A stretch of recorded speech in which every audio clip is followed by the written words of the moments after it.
It was the year 711 AD. A fleet of Arab ships, carrying warriors and siege weapons, approached the shores of Sindh.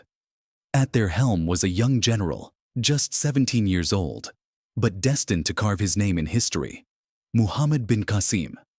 But was this invasion a holy mission or a strategic conquest for power? Ibn Khaldun, in his famous Muqaddimah, suggests that history is often shaped by politics rather than ideology. The conquest of Sindh was no exception. This story is more than just a battle. It's a tale of diplomacy, betrayal, and a civilization's transformation.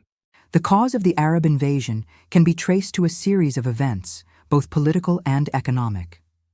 First, in 708 AD, Arab merchants were attacked by pirates from Sindh's coastal cities, especially Dabal. According to Chachnama, these pirates captured Muslim women and children from the merchant ships. This angered the Umayyad Caliphate, which had been expanding its influence across Persia and the Arabian Peninsula. Hajjaj bin Yusuf, the governor of Iraq, sought revenge.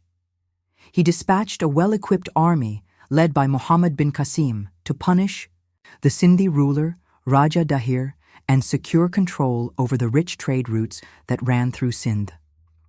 But there were deeper reasons behind the invasion. The Umayyads were not just interested in revenge. They aimed to expand Islam and controlling. Sindh provided a strategic route into India, an enormous and wealthy subcontinent. Qasim's victory over Raja Dahir wasn't just a stroke of luck. It was the result of several strategic advantages. First, Qasim's forces were far better equipped. The Arabs had advanced siege engines, like the Manjanik, a powerful catapult that broke through Dabal's walls.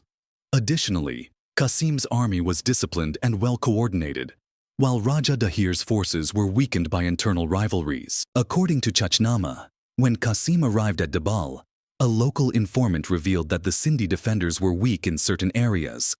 The Arabs capitalized on this, and within days, the city fell. Dahir's final defeat came at the Battle of Rawar, where his war elephants, once the symbol of his power, proved to be a disadvantage. The Arabs, using swift cavalry and intelligent tactics, outflanked the elephants. Dahir's army fell apart, and the king himself was killed. The victory of Muhammad bin Qasim changed the religious and social fabric of Sindh. Initially, Qasim adopted a tolerant approach toward local religions.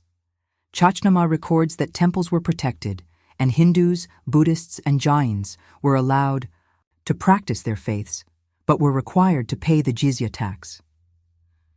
This introduced a significant shift in Sindh's religious landscape. Islam began to spread, not through forced conversion, but through peaceful means. Over the years, many Sindhi Hindus and Buddhists converted to Islam, especially in the urban centers. On the economic front, the conquest of Sindh provided the Umayyads with direct control over the Indus River, a crucial trade route connecting the Mediterranean to Central Asia. This opened up a new gateway for Arab merchants, leading to a flourishing of commerce. Sindh became an important trading hub where Arabs exchanged silk, spices, and textiles. However, the conquest also disrupted the local social order. The political hierarchy that had existed under Raja Dahir was replaced with a new Arab administration. Local rulers were allowed to govern, but under strict supervision. This change led to resentment from certain segments of the Sindhi elite. For the Arabs, the conquest of Sindh had profound effects as well. While the Umayyads had already established a strong presence in Persia and Arabia, the victory in Sindh provided them access to new cultural and economic wealth. The fusion of Sindhi and Arab cultures led to significant changes.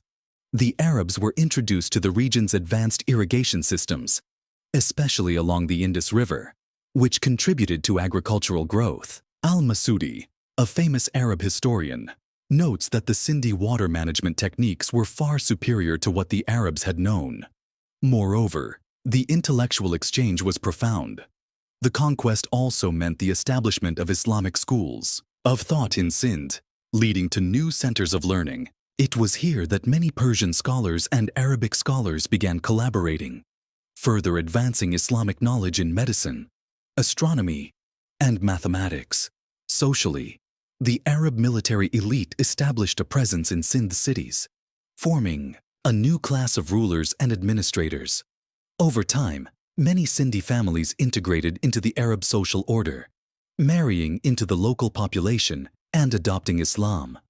But power is a dangerous thing. When the new Umayyad Caliph, Suleiman, took over, he saw Muhammad bin Qasim as a threat. Some sources, like Al-Tabari, claim that Raja Dahir's daughters accused him of mistreatment, leading to his arrest. Others suggest it was pure political rivalry. Either way, the result was the same. Muhammad bin Qasim, the young general who had changed history, was wrapped in oxhide and tortured to death. His dreams of an Arab empire in India died with him. The Arab rule in Sindh lasted until the Abbasid takeover in the 9th century, but its impact remained. Islam took root in South Asia, trade flourished, and new ideas merged into Sindhi culture. But the question remains, was Muhammad bin Qasim a hero, a conqueror, or a victim of fate? As historian Mubarak Ali once said, "History is not black and white. It is written by victors, but truth lies somewhere in between." If you enjoyed this deep dive, don't forget to like, share, and subscribe for more untold stories of Indo-Pak history.